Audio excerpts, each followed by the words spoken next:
Hey guys, Hamster Sales here with a Starcraft 2 commentary. This is a Zerg vs. Zerg I just played on this Shakuras map. I can't remember the exact names. Shakuras Plateau, right? I think that's correct. Anyway, this is a game I just played. It was a lot of fun, so I thought I would commentate it. Up in the upper left position, we have Zoloon, my Zerg opponent, and in the upper right, I am Hamster Sales, also Zerg as always. And I thought I would commentate this game because, spoiler alert, it turns into a macro Zerg versus Zerg game. And I've been commentating a lot of fairly cheesy Zerg versus Zergs lately, so I thought I would give this one a try. Warning, I'm 3 beers in at this point, which for me is kind of a lot. I am a huge lightweight.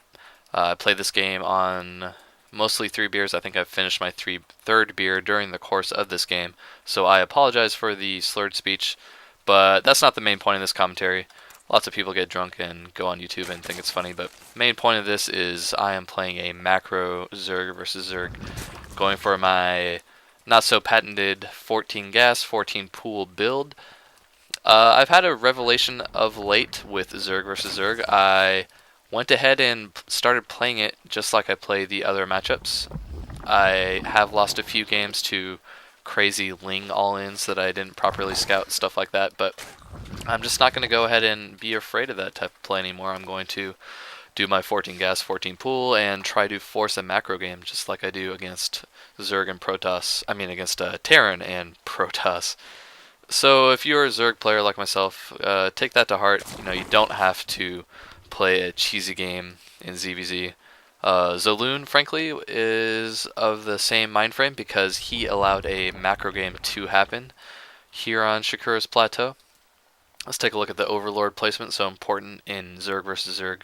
Zoloon going out to the middle of the map, which is good, with his second Overlord, and scouting the main base with his first Overlord. I think he did a drone scout too already, didn't he? Yeah, this guy's returning from drone scout, so electing not to leave his Overlord around to get killed by a queen. Instead, gonna check my natural and then head out to a more forward position, I assume, to keep an eye on Zerglings. And that's what I'm doing here. I was a little more aggressive with scouting his main with my Overlord, and he has since been queued to go check out for possible expansions and then move out to a safer, more forward position. I tend to place these guys a little different. Oh, actually, I don't know where the hell he's sending this guy. No reason to send him all the way down here when I've spawned in the upper right position, so he just forgot to reorder his Overlord, which is fine. I definitely do the same type of shit when I play. I personally prefer to send my first few Overlords to a more forward position and then kind of string them along the path that his units would take to get to my base. I find it a little bit more effective. But not too important, just little things you can do to get better information as you play.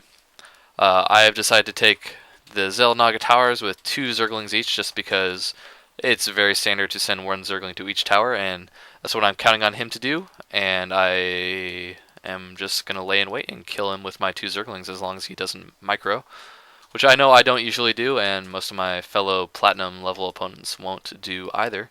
So that's a little trick I thought of in this game. So I think it's the first time I've done this, but I like it.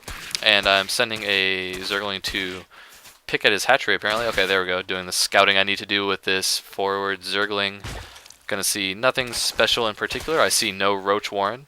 I think I've already got my Roach Warren started, don't I? No, I don't. Okay. Yeah, and you know what? I remember that was a decision I consciously made to not start my Roach Warren too soon, because in the previous game I did lose to quite a few Zerglings. So, and that was partially because I didn't have enough minerals to produce the Zerglings I needed. So, conscious decision not to get a Roach Warren early.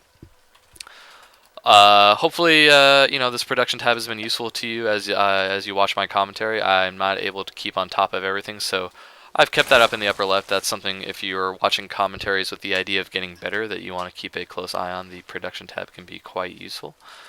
So Zoloon is getting a ton of Zerglings right here. And, I think I'm going to be well prepared for this. I'm going to have 3 spine crawlers at the front. I don't think I reposition them to the forward spreading creep as soon as I should, but they do play a vital role. Another spoiler alert. So he's sending a Zergling to scout to make sure probably that I don't have Baneling since he is so Ling heavy and is just now getting his... Oh no, that was me. I just now finished my Roach Warren. So my opponent does not yet have any Roaches, which is kind of strange. No Roaches or Banelings. Kind of strange early game Zerg versus Zerg. You usually want to get one or the other, Roaches or Banelings, by the 7-minute mark. But instead, my opponent going to be pushing him with tons of Zerglings. You know, that's fairly smart just because he's only seen Zerglings to this point. I don't think he's scouted my Spine Crawlers. We can check that, right? Yeah, no idea that I have Spine Crawlers. But going to be running in here. He has more Lings than I do, so that could do some damage. Spine Crawler is going to be picking at Zerglings as he tries to run by. But he's going to be engaging my Zerglings here and my Queen. Who is she going to die? No, survives with 29 HP, so that is fortunate for me that she survived. Usually when severely outnumbered by Zerglings like that, Queens die, but I do manage to survive, and he elects to not follow up with even more Lings. Pretty smart, because he's going to have to deal with Spine Crawlers, Queens, and potentially drones if he only has a few Zerglings left remaining. So, okay, this is part of when I was even more buzzed than I am now. Yeah, just, you know, letting him know, whoa, whoa, whoa, aggressive, bro, aggressive with those Zerglings. Hoping to establish some friendly banter. I feel like I have the banter advantage if I'm a little buzzed, but Zolun not electing to banter back with me, so he did not take the bait. Wise move there. He may have detected drunkenness, I don't know, but regardless, going to be sending a smart Zergling scout to see what I got going on. I guess my buddy Chris can hear me talking. I am, yeah, I don't know, but yeah, he thinks something is funny. I don't think I'm on Vent or anything, so I don't know how he would know I am commentating a game. Maybe getting secret information from my wife, I don't know. But regardless, I'm getting a third gas here, getting my Infestation Pit a little earlier than my opponent, who is just now finishing up his lair. I seem to have beaten him to that tech. Apologize for not commentating on that, but that's what the production tab is for. You could have seen that going up in the meantime, as I already warned you. So I'm going to be relying on these Spine Crawlers, a relatively low number of Roaches and Zerglings, to protect me as I drone up and tech up and think about taking my third base rather, second expansion, which is relatively easy to do on Shakuras Plateau. This map makes for a lot of macro Zerg versus Zerg games just because you cannot spawn in close positions. You cannot spawn here and here. You cannot spawn here and here, so you're always going to be relatively far away from your opponent, like we are here, or maybe diagonally, as you could be here. Yeah, so my main point still is that, yeah, you're going to run into a lot of macro games on Shakuras Plateau. This is Zerg versus Zerg, of course, so you did see the attempt to end the game early by my opponent, but he lost most of those Zerglings and elected to not follow up. And he is... How are we doing on income? I am behind in Harvesters, so hopefully that's something I'm going to make up relatively soon. Yeah, getting a couple of drones and some Roaches. Check out the army compositions. We have 6 Roaches and 30 Zerglings for myself versus 27 Zerglings and now 5 Roaches for my opponent. And, you know, you can call that a wash, especially since I have Spine Crawlers in defense here for my second. He's doing a good job running his Zerglings around in this game. He's got an eye on my third in case I attempt to expand. I randomly have 2 Zerglings here. I have no idea how these guys ended up here. I do not remember sending them here during the course of the game, and I remember having a very similar sensation that I am now watching the replay. I remember in the game, I'm like, how the hell did these guys get here? But regardless, they are chilling there in the potential 4th base of my opponent. And this is something I've been doing a lot in all my games, sending Zerglings in to snipe the 3rd base of my opponent.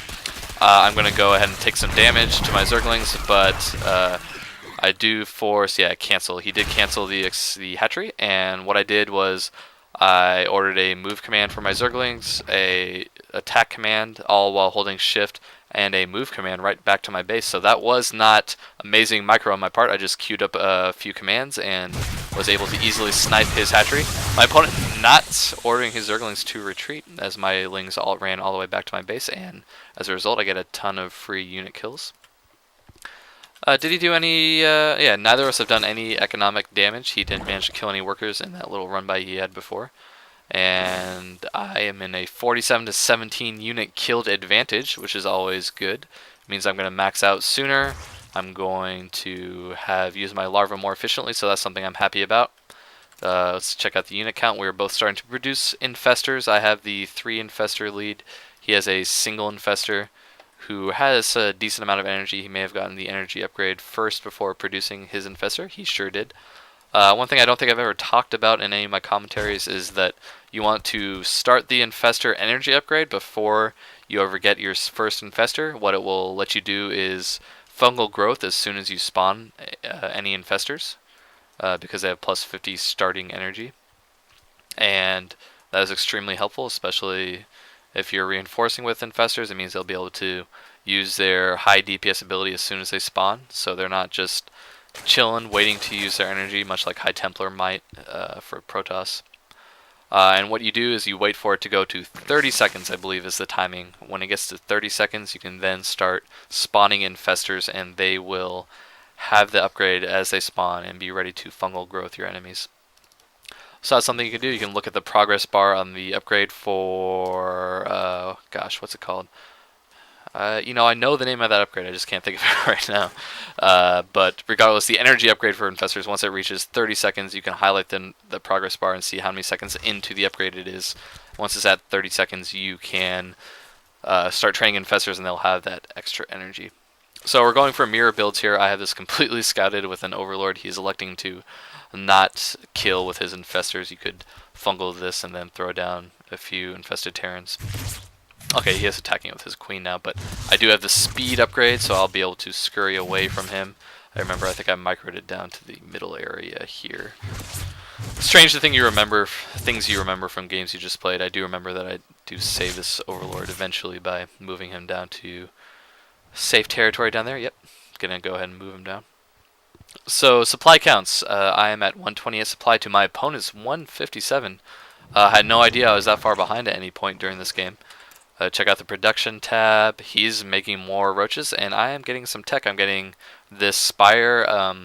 I generally get the Spire for macro Zerg games, not necessarily with the intention of getting Broodlords, but as an important backup in case you find Broodlords attacking you unexpectedly. You'll be able to get a ton of Corruptors, which should clean them up in short order, as long as your opponent doesn't have the proper units to support his Broodlords, which usually Zerg don't. We like to stick with our super cost-effective roaches, but at the cost of any persistent anti-air.